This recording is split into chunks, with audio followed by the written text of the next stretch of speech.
Hey guys, TJ from Rock and Road Performance here. Today we're working on a set of 2.5 RaceRunner Coil-Overs by Sway It Way. These shocks are on a 2007 Toyota Tacoma that's set up as an overland expedition rig.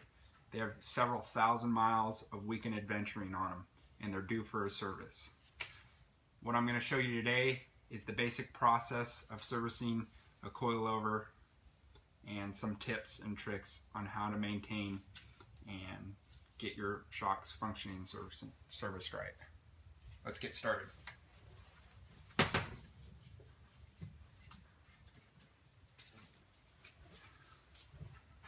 Obviously we have to get to the shock, so we have to remove the spring.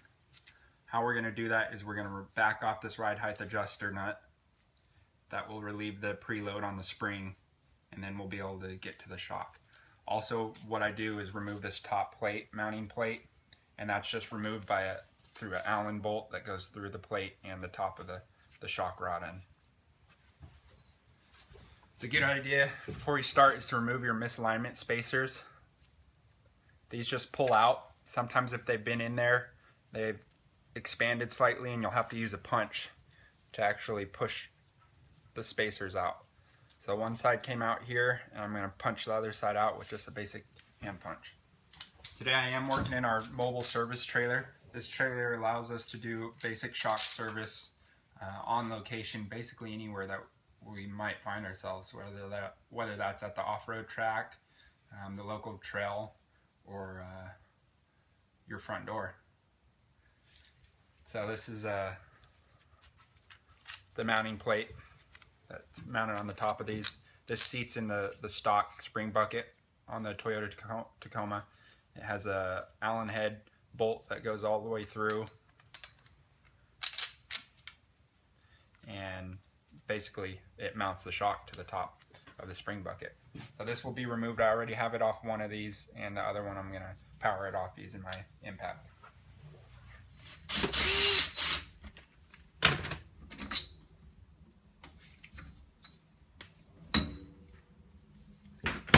Alright, the next thing we're going to do is we're going to back off the preload on the spring. So there's the adjuster nut right here.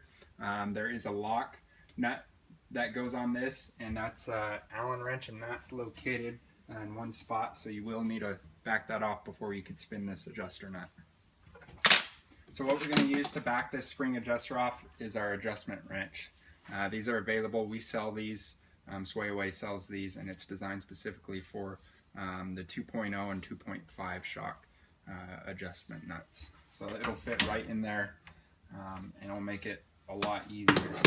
Now, you can use just a standard pick, punch, to achieve the same thing, but a lot of times it's not as easy, and it's a lot more force that you have to apply.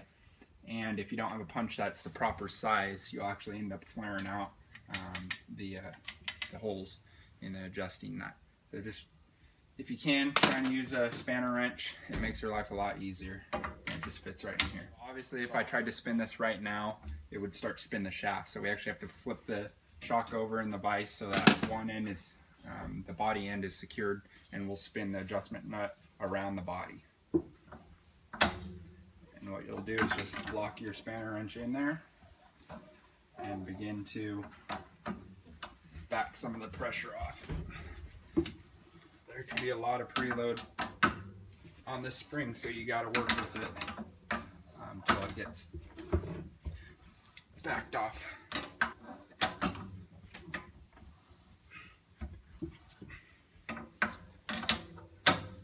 Yeah, I can't imagine trying to do that with this little punch. The amount of force you'd have to grab from this, your knuckles would be hurting.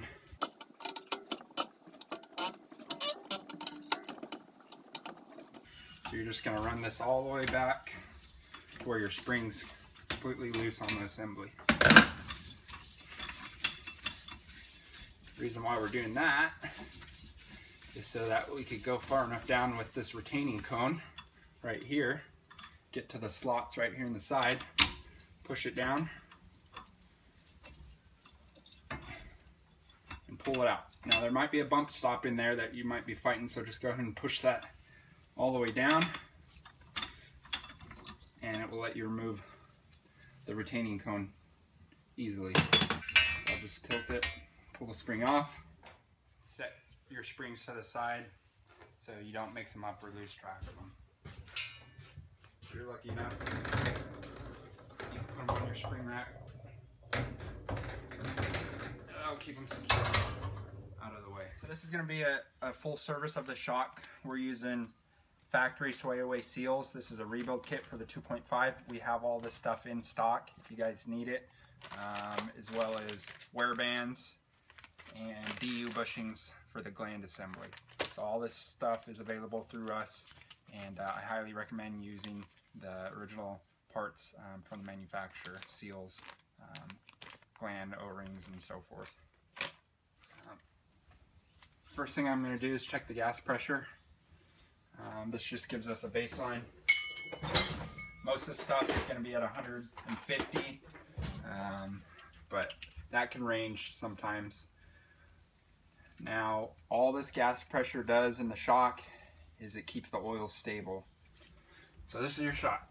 Gas pressure removed. You can see the shaft's willing to go in and out. There's a little bit of the valving that you could feel. It's not an issue.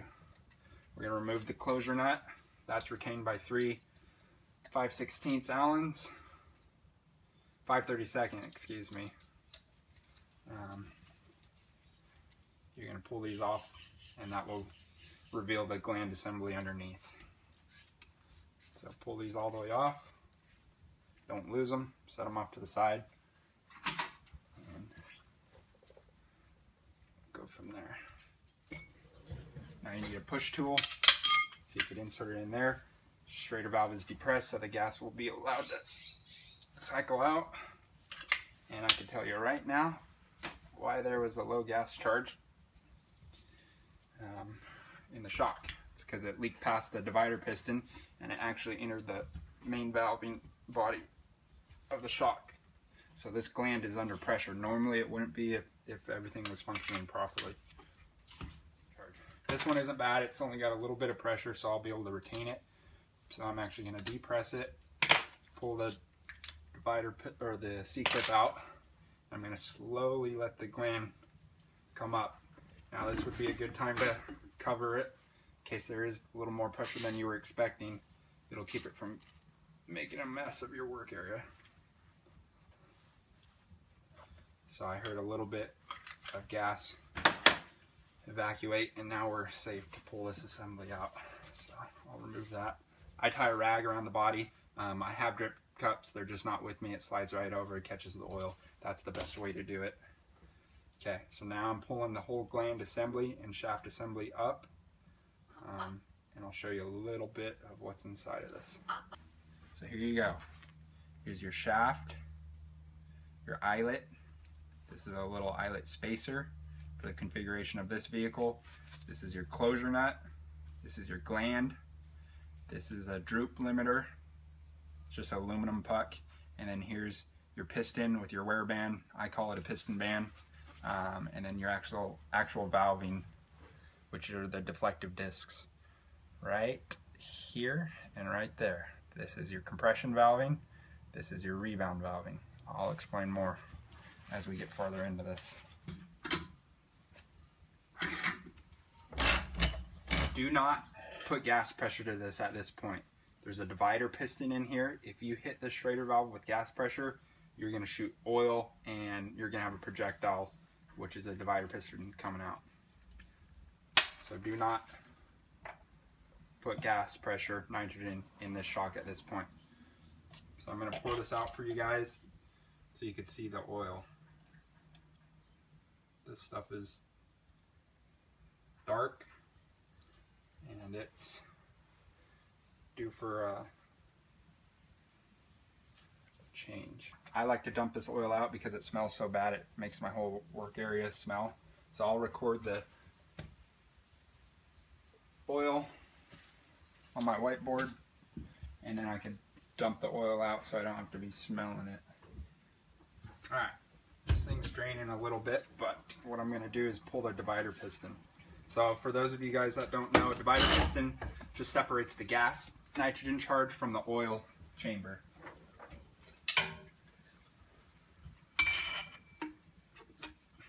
So you can slowly put gas pressure to this with like a bicycle pump. Put it on the Schrader valve and pump it. That's one way to do it. Or if you have a pull tool, there's actually a threaded hole right in the middle of the divider piston. You could put your pull tool in it and literally pull the divider piston out.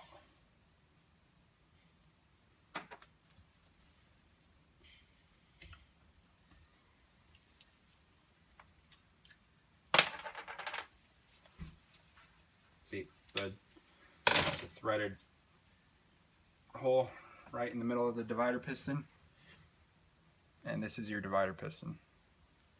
There's an O-ring, and then there's actually a wear band, Teflon piston band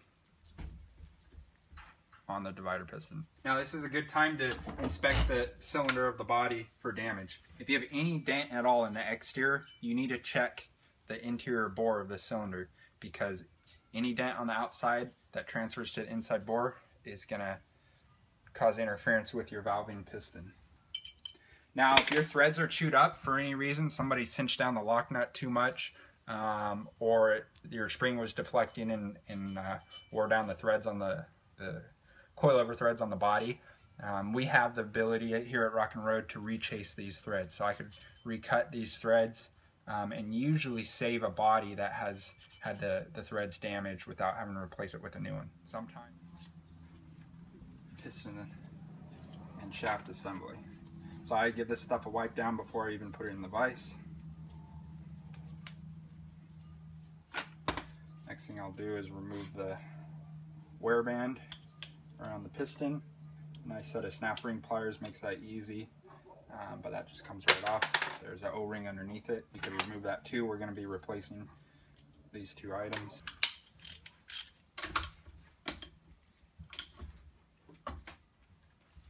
This and that. So this is a 7/8. Now we're going to pull the valving out.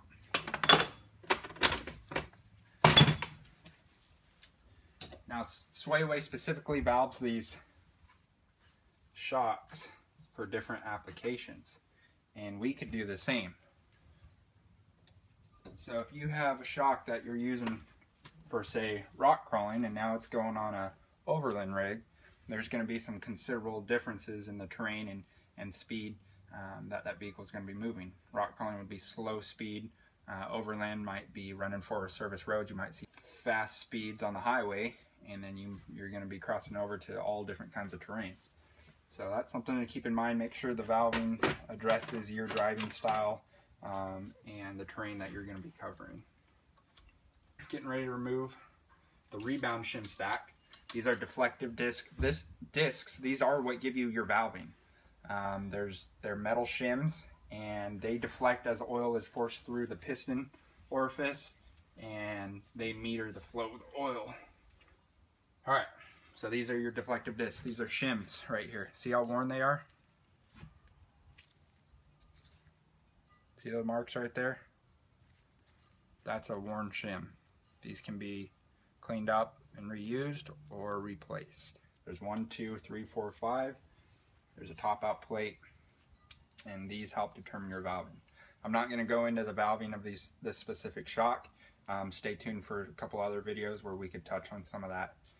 But there's a lot to this side of the shock service, which is the tuning. So stay tuned for shock tuning. There's a compression side and there's a rebound side. Generally there's larger ports flowing to the compression side. That would be these two, those two, and those two right there. There's generally more valving needed on the compression side. Inversely, on the other side, rebound has this flows through this port, and this port. I'll show you how it does that. Here's your sealing shim. Stacks on there. On this side, when there is a sealing shim, these ports are covered. These two here, and then these two up here. Oil is allowed to flow through these holes, and it transfers to these on the opposite side. So that oil's flowing through there and it's actually deflecting these shims, and that's what's controlling your valving. Now there's a little thing called bleed or bypass, and what those are holes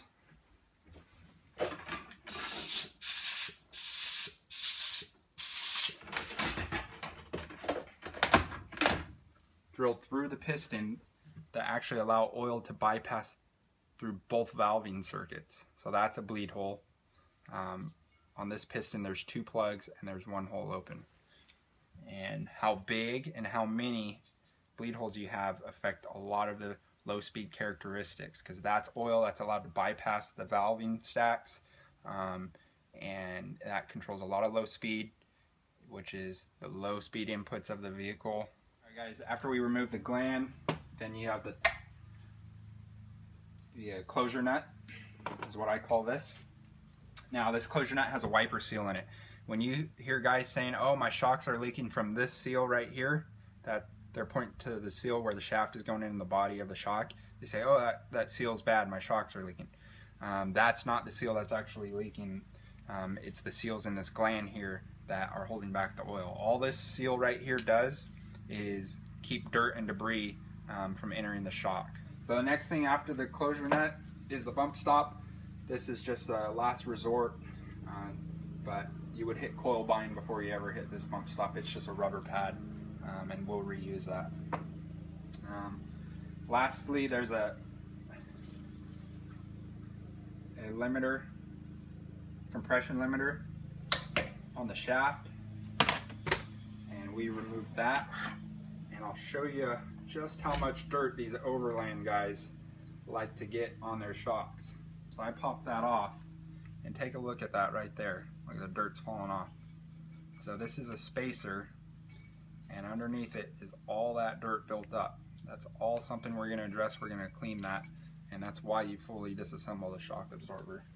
Alright guys, so we got all our fresh new seals that are going in this thing, and now is when I like to crack these open, get them laid out and displayed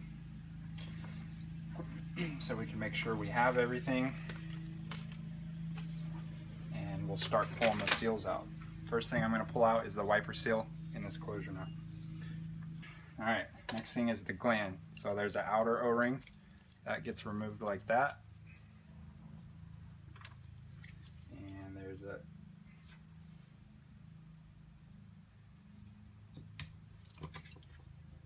inner seal, that, and then there's one more O-ring stuck way down in there. Make sure you get yourself a good pick to extract that. Alright, now there's a DU bushing in here too, which if it's worn, this is a DU bushing. It's a metal brass line bushing. It actually presses in. This is the bushing on this gland right here. It presses in there, you have to extract it. If there's any dings in the shaft, a lot of times you'll see big old rub marks on here. If there's some kind of binding misalignment issue, same thing, you'll see a severely worn side of that DU bushing. So make sure you address that. If the bushing's bad or worn, there's a reason why it got worn like that. So you need to find it and trace it back. It's either in the shock, the mounting, or the geometry and the setup of your suspension. So you need to address that, because if that DU bushing wears, then it's gonna wear through your seals and you're gonna start leaking oil. So first thing we're gonna do is put the shaft spacer on here. After that, we will put our bump stop. From there, I'm gonna take our closure nut, put our wiper seal in it. I'll put a tiny dab of grease on that. That just helps it go down on the shaft easier. Now I'm gonna reassemble the seals into the gland assembly opposite that I took them out. Step in the procedure that I like to do, it's kind of unique. I like to pack my glands with grease. So I take some nice thick assembly grease that we use, full synthetic, and I pack the gland as hard as I can with grease. Kind of sneaks it behind the O-ring and that first seal. And what that does is it will kind of lubricate everything, catch any dirt, and it just makes it seal better. I mean, I've done thousands of shocks, and every one I do that tune, it just helps the whole process. So this is going to go on the assembly after that.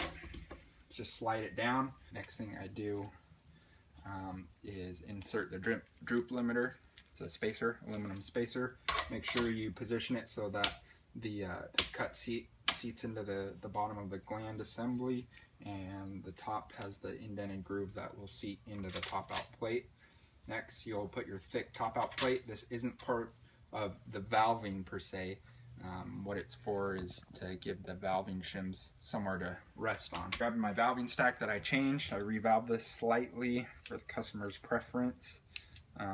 Just double check, and we'll assemble those. So you put them in pyramid formation, stack it down so that it goes smallest to biggest. The biggest sealing shim will be seated on the piston. After you've cleaned your piston, go ahead and assemble that.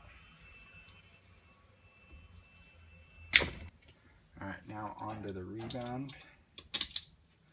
Got my rebound stack, same thing, stack it on there accordingly, and put your top out washer. That's the thickest shim.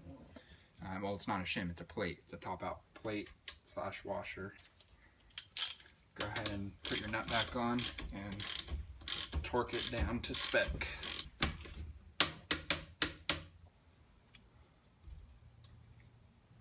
O-ring. What that does is help put a little pressure on the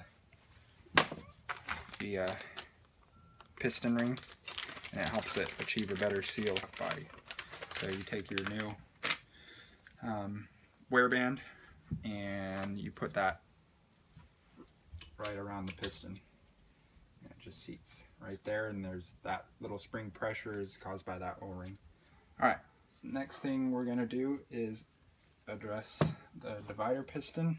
It's recommended that you put a new wear band as well on the divider piston. So I put a healthy coating of grease on these.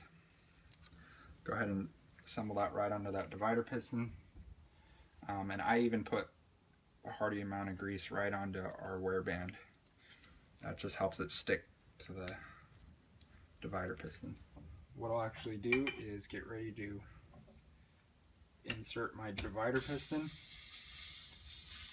and set the divider piston height.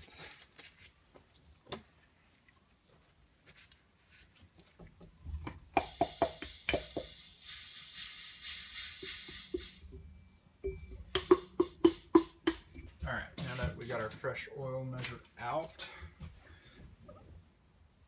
I'm going to make sure that we're good. And I like to strain the oil as we assemble it. This just gets out any debris inside of that oil that's floating around that might have got introduced through my doing. Nut on the piston assembly, and then we're ready to go. So we're just going to insert our piston and shaft assembly, depress that, bleed it slightly by cycling it through the oil. What this does is get any bubbles that are sitting, floating, trapped between the piston and the shims. You could even tap the assembly gently. That all ensures a proper bleed procedure. Alright, so now that that's bled, I'm going to insert the gland assembly. Go ahead and push it down with my push tool.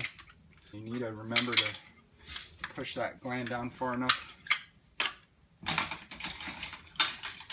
to get your C-clip in, because if you hit this with gas pressure right now, that whole shaft would come rocketing out.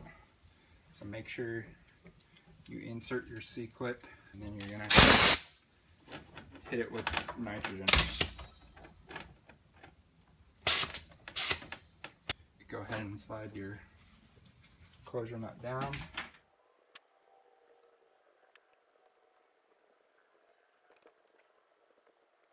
Now the last thing I do is take this shock, flip it over, and this is when I check my gas pressure.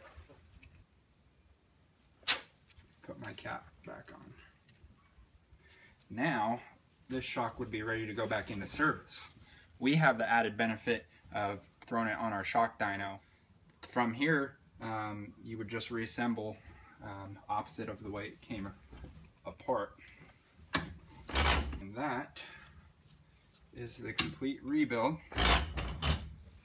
of a RaceRunner by Soyway 2.5 coilover shock.